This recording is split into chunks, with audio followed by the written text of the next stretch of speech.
তৃতীয় মেয়েটা হওয়ার পরে ও মোট কথা ওরে ডাকবে না, পছন্দই না, মানে মেয়ে হয়েছে কেন। তুচ্ছ ঘটনায় নিজের গোটা পরিবার হত্যার পরে অনুতপ্ত হয়ে পদ্মা ব্রিজ থেকে ঝাঁপ দিয়েছেন গাজীপুরে নিজ পরিবারে 5 হত্যাকাণ্ডের অভিযুক্ত ফোরকান মোল্লা এবং তার সেই সিসিটিভি ফুটেজও ব্যাপক সাড়া ফেলে।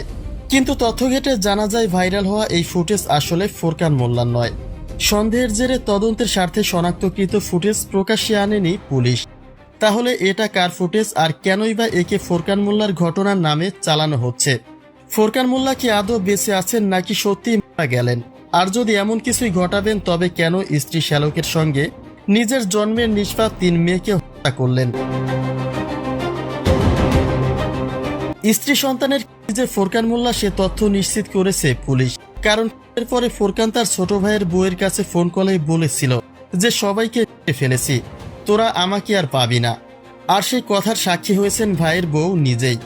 তবে তার মুঠোফোন উদ্ধারের পরে পদ্মা সেতুর যে ক্লু পেয়েছে পুলিশ, তাতে এ পর্যন্ত সেতু থেকে ঝাঁপ দেওয়া ও নদী থেকে উদ্ধারের কথা নিশ্চিত করলেও এটা নিশ্চিত করেননি যে ঝাঁপ দেওয়া ব্যক্তি বা উদ্ধারকৃত দেহটি ফোরকান মোল্লার কিনা।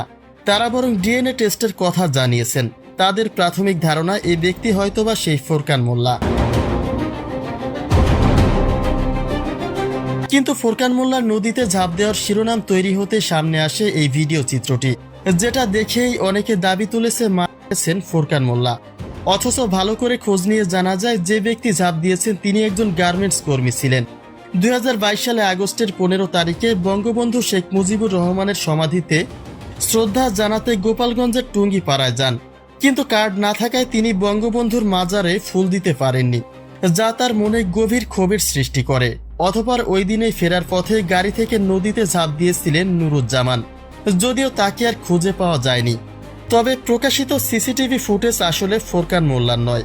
অতএব ডিএনএ রিপোর্ট হাতে না আসা পর্যন্ত পরিষ্কার করা অসম্ভব যে ফোরকান মোল্লা আদৌ বেঁচে আছেন কিনা।